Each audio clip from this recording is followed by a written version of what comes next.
Sukhoi, Rafale, Miraj, मेग, Jaguar, ये नाम आते हैं हमारे जहन में जब हम अपनी वायुसेना यानी एयरफोर्स के बारे में सोचते हैं।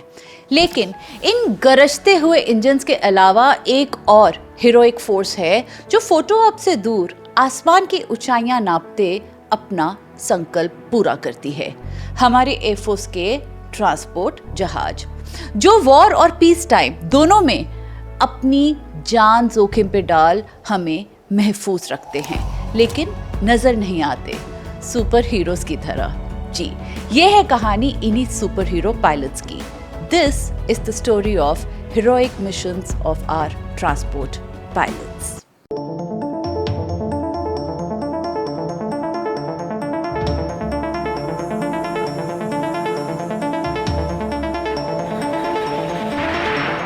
जय हिंद दोस्तों, मैं हूं प्रेरणा और आज हम बात कर रहे हैं हमारी सेना के बैकबोन की। बैकबोन वो दिखाई नहीं देती, लेकिन अगर ना रहे ना तो हम खड़े भी नहीं हो सकते।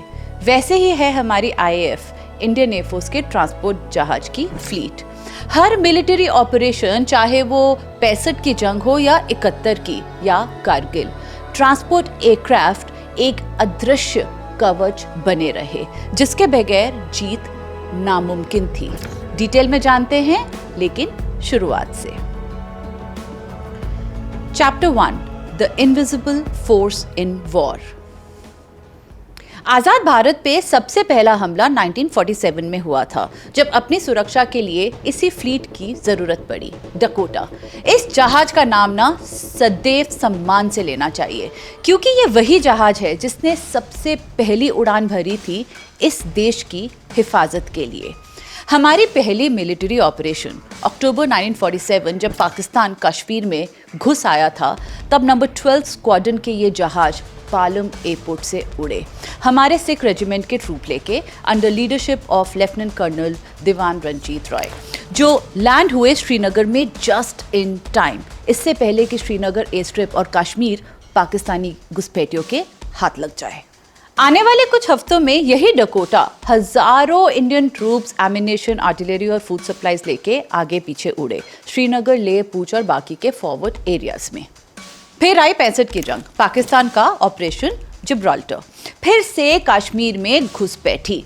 इस बारी हमारे डकोटा के साथ थे न्यूली इंडक्टेड IL-14s, जिन्होंने जम्मू, पठानकोट और श्रीनगर एयर बेसिस में रीइंफोर्समेंट्स और मेडिकल सप्लाईज रश की। ये ट्रांसपोर्ट जहाज अक्सर रात के अंधेरे में पुअर विजिबिलिटी में उड़ते हैं। ये अनआर्म्ड होते हैं, अपने आप को प्रोटेक्ट नहीं कर सकते, आते दुश्मन के जहाज या एंटी एयरक्राफ्ट मिसाइल्स का मुकाबला नहीं कर सकते, ना ही खतरा देख तेजी से निकल सकते हैं। ये सब जानते हुए वो पायलट्स घुस जाते हैं वॉर जोन में, दुश्मन फायरिंग्स के बीच, लो फ्लाई करते, डिफेंसलेस। सब कुछ डिपेंडेंट होता है इन जहाज के पायलट्स की सुपर ह्यूमन लाइक स्किल्स पे। 1971 की वॉर तक हमारे ट्रांसपोर्ट एयरक्राफ्ट ड्रास्टिकली एक्सपैंड हो चुके थे। अब हमारे पास सोवियत मेड AN-12 और IL-76 भी थे। इस जंग में इन्हीं जहाज़ों द्वारा हजारों के ट्रूप्स, आर्टिलरी और इवन टैंक्स भी कैरी करे गए ईस्टर्न फ्रंट में। इस वॉर में IAF का सबसे डेयरिंग और एम्बिशियस एयरबोर्न असॉल्ट था तंगैल एयर ड्रॉप, जहां 4 AN-12, 10 C-119 और कुछ और एयरक्राफ्ट्स ने 700 पैरा ट्रूपर सीमा के उस पार ईस्ट पाकिस्तान में ड्रॉप किए, जिसने ढाका के कैप्चर करने में काफी स्ट्रेटेजिक रोल प्ले किया। पर लॉजिस्टिक्स सिर्फ पैराट्रूपर्स तक सीमित नहीं थे। इन जहाजों ने एंटी एयरक्राफ्ट गन्स और फायरिंग के बीचों बीच अपने रीसप्लाई मिशंस पूरे किए, फ्रंटलाइन तक राशन, एमिनेशन और मेडिकल सप्लाईज ड्रॉप करते हुए। और याद रखें, इन जहाजों की उड़ान फाइटर जेट्स की तरह ऊंची और स्पीड तेज नहीं होती। लो और स्लो फ्लाई करना इनका मिशन होता है, which makes them an easy target, sitting ducks. Yet these pilots, all knowing of the dangers that lay ahead, they always go on, ensuring that the war machinery never runs dry. During this war, one such pilot flying a Dakota over the East Pakistan skies was my father, Wing Commander Vinod Kumar. Well, then flying officer Vinod Kumar ji. Dakota हमारी पहली जंग से अब तक आकाश में अपना role निभा रहा था और उसी जहाज के पायलट मेरे पिता, जिनका आज 16 जुलाई वीडियो अपलोड करने वाले दिन उनका जन्मदिन है। तो ये वीडियो उन्हीं के ऑनर में है, for him and his service to our nation. पर उनके इस जहाज डकोटा की लेगेसी 71 की वॉर के साथ खत्म नहीं होती। 2018 में आईएएफ ने इसे रिफर्बिश कर इंडक्ट किया एक नए नाम परशुराम के साथ। What an honour by our air force, हमारे उस जहाज के लिए जिसने आजाद भारत की हिफाजत के लिए पहली उड़ान भरी थी। Now let's fast forward to Kargil 99। ये कॉन्फ्लिक्ट थोड़ा सा अलग था। हाई ऑल्टीट्यूड, एक्सट्रीम क्लाइमेट और खतरनाक टेरेन, दुश्मन ऊंचे इलाकों में जहां रोड का एक्सेस नहीं था। तब एंट्री की हमारे AN-32s, Mi-17 हेलीकॉप्टर्स और IL-76 ने, जिन्होंने वेपन्स, ट्रूप और स्नो स्कूटर्स फेरी कर ऊंचाइयों तक पहुंचाए। वो ऊंचाई जो बिलो 0 डिग्री पे थी, हवा तेज, turbulent mountains, thin landing strips, low visibility और ऊपर से एनिमी फायर। उस इलाके की इन परिस्थितियों में सिर्फ और सिर्फ हमारे शेरदिल एयरफोर्स पायलट्स ही जाने का दम रखते हैं। उन्होंने वहां अपना supply drops, casualty evacuation and reinforcements के मिशन पूरे किए। सो यस, चाहे हमें आंखों के सामने फाइटर प्लेन्स हवा में कलाबाजी लगाते दिखते हों, आसमान अपनी जेट की आवाज से चीरते हुए सुनाई देते हों, हमारी ज़बान पे सदा उन्हीं का नाम रहता है। लेकिन जंग जीतने वाली पीछे की backbone, the fleet of the massive machines, पीछे से ही काम कर घर चले जाते हैं और न्यूज़ चैनल्स और आपकी आंखें इन ट्रांसपोर्ट एयरक्राफ्ट के मिशन से बेखबर रह जाती है। Chapter 2, The Savior's Wings। जैसे हमने देखा कि सारे योद्धा फाइटर जेट्स में नहीं होते, कुछ जिंदगियां बचाते हैं बैकग्राउंड्स में रह के, during war and in peace time. War के दौरान की चर्चा तो हमने कर ली, अब देखते हैं उनके कुछ पीस टाइम्स के मिशंस। याद है कोविड का दौर, जब दुनिया एक एक सांस के लिए तड़प रही थी, जब एक दवा की गोली, इंजेक्शन और ऑक्सीजन सिलेंडर सब हमारी लाइफलाइन बने हुए थे, तब भी हमारे एयरफोर्स और उनके C-17, C-130 और IL-76 फरिश्ते बन हमें ये सांसें पहुंचाने में लगे हुए थे। कैसे? 2021 में हमारी एयरफोर्स ने ऑपरेशन कोजीत में अपना कंट्रीब्यूशन दिया, जहां कई सॉर्टीज लगा के जर्मनी, यूके और सिंगापुर से oxygen containers, oxygen generation plants और मेडिकल सप्लाईज ट्रांसपोर्ट की। हमने टीवी स्क्रीन्स पे ये बड़े जहाज जीवन दान देते देखे, हिंडन, चेन्नई और भुवनेश्वर के एयरफोर्स स्टेशन से उड़ते और उतरते। ये इस बारी हथियार नहीं, उम्मीद लेके उड़ रहे थे। इसके अलावा जब भी ग्लोबल इमरजेंसी होती है, वॉर जोन या कोलैप्सिंग गवर्नमेंट्स, भारत के ये जहाज हमारे हमवतन को सुरक्षित लेके आने में लग जाते हैं। याद होगा आपको 2021 जब काबुल गिरा और तालिबान की हुकूमत वापस आई, हमने लोकल अफगान्स देखे वापस जाते अमेरिकन प्लेन्स पे लटकते हुए और उड़ते प्लेन से गिरते हुए। वहीं हमारे भारतीय भी थे, गन फायर और केओस से घिरे हुए। तब इंडिया ने लॉन्च किया अपना डेयरिंग रेस्क्यू मिशन ऑपरेशन देवी शक्ति। काबुल का एयरपोर्ट केओस की गिरफ्त में था। इस मिशन में हमारे पायलट्स बिना फंक्शनल ATC और नेविगेशन एड्स के ब्लाइंड फ्लाई और लैंड कर रहे थे, एक अनस्टेबल एयर स्पेस में जहां अननोन रिस्क थे। रनवे सिविलियंस की भीड़ से भरा हुआ था। उन्हें पूरी तरह से manual flying, visual cues, physical maps और MEA रॉ और US फोर्सेस की इंफॉर्मेशन पे डिपेंडेंट रहना था। वाओ! गन फायर और पैनिक के बीचों बीच हमारे C-17 काबुल में उतरे और 15 से 25 अगस्त के बीच 600 से ज़्यादा लोगों को इवैक्यूएट किया, जिसमें थे 448 इंडियंस, 206 अफगानी, 6 और हिंदूज और 15 फॉरेन नेशनल्स। कमाल है। ऐसे ही और इवैक्यूएशंस की थी अंडर ऑपरेशन कावेरी इन 2023, जब सूडान में सिविल वॉर हुई, रशिया और यूक्रेन के वॉर के दौरान ऑपरेशन गंगा और फिर अब 2025 में ईरान और इजराइल वॉर के दौरान ऑपरेशन सिंधु। ये वो मिशंस है जहां जंग हमारे मुल्क के साथ नहीं थी, लेकिन हमारे ये पायलट्स दूसरों के वॉर स्ट्रक डेंजरस जोन में उतरे जंग लड़ने के लिए नहीं, देशवासियों के लिए। वॉर सिचुएशंस के अलावा भी ये फोर्स हमें मदद पहुंचाती है। नेचुरल क्लैमिटीज के दौरान जब जरूरत होती है तो मेडिकल, फूड, रिलीफ सप्लाईज या रेस्क्यू करके। तो अब वक्त आ गया है एक बेहतरीन 30th कोर्स के हेलीकॉप्टर पायलट के बारे में बात करने का। एयर कमोडर महेश्वर दत्त, जिन्हें एयरफोर्स में माइक दत्त के नाम से जानते हैं। वो है मेरे डैड के coursemate and one of his closest friends. November 86 में जोजिला पास बर्फ और बर्फीले तूफान से ढका हुआ था। 100 से भी ज्यादा व्हीकल्स और उसमें कई सारे लोग ट्रैप थे।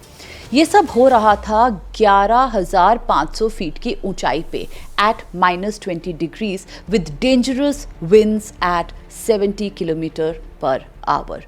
तब wing commander Mike Dutt ji, तब वो विंग कमांडर थे, वो अपने मी-17 हेलीकॉप्टर लेके बर्फ की सफेद खाई में चले गए। कोई हेलीपैड नहीं, कोई जीपीएस नहीं, काम करना था बस अपने सालों के एक्सपीरियंस, गट, स्नो सेंस और रोटर बैलेंस से।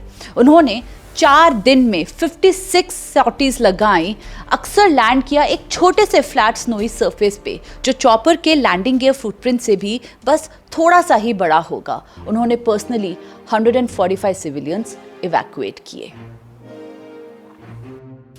ये सॉर्टीज आम सॉर्टीज नहीं थी। हर वक्त जब वो एयरबॉर्न थे वो अपनी लाइफ दांव पे लगा रहे थे, कई रिस्क को बीचों बीच गुजर रहे थे।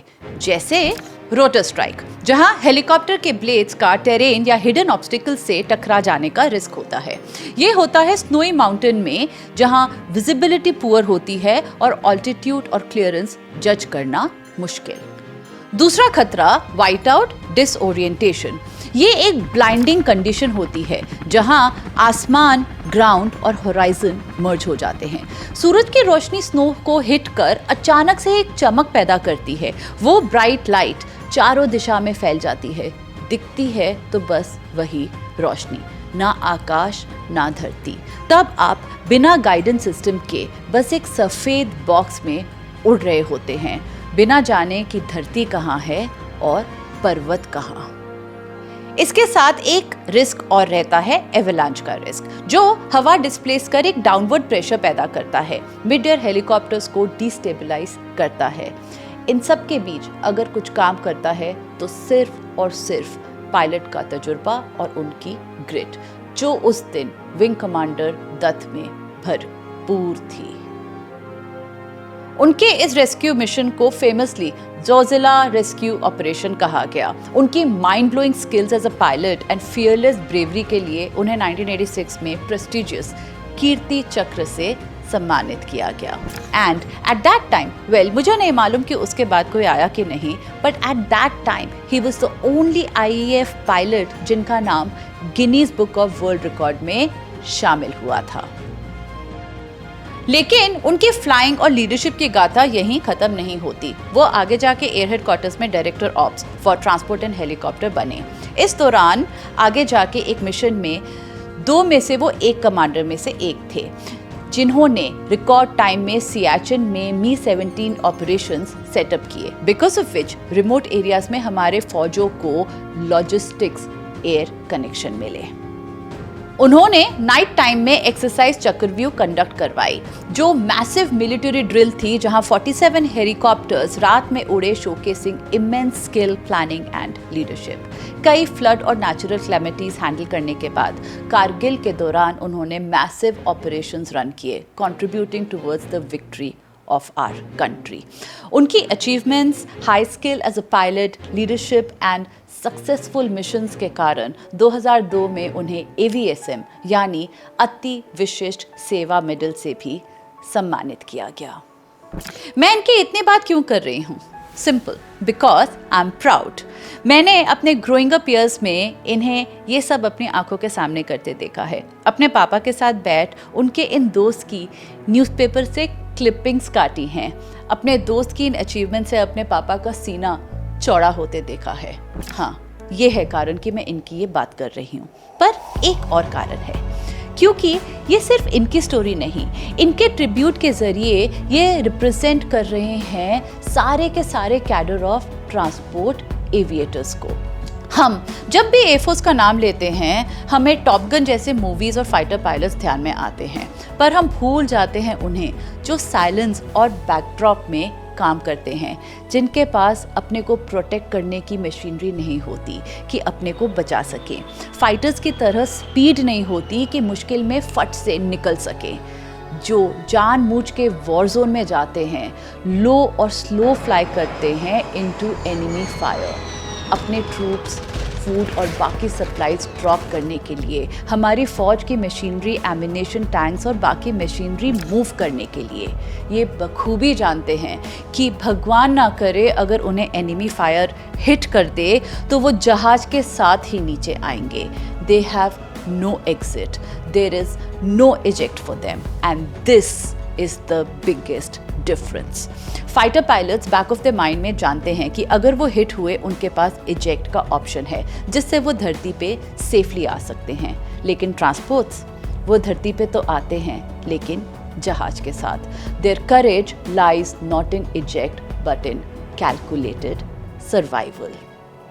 तो दोस्तों, नेक्स्ट टाइम जब आप आईएएफ के बारे में सोचें तो ज़रूर सोचें रफाल, मिराज, सुकाई और मिक्स के बारे में, पर साथ ही बात करें C-17, IL-76, AN-32, मी-17, HAL ध्रुव्स के बारे में भी, और इन सबके सरताज जिसने इस देश की रक्षा के लिए सबसे पहले अपने पंख फैलाए थे, मेरे डैड का जहाज डकोटा।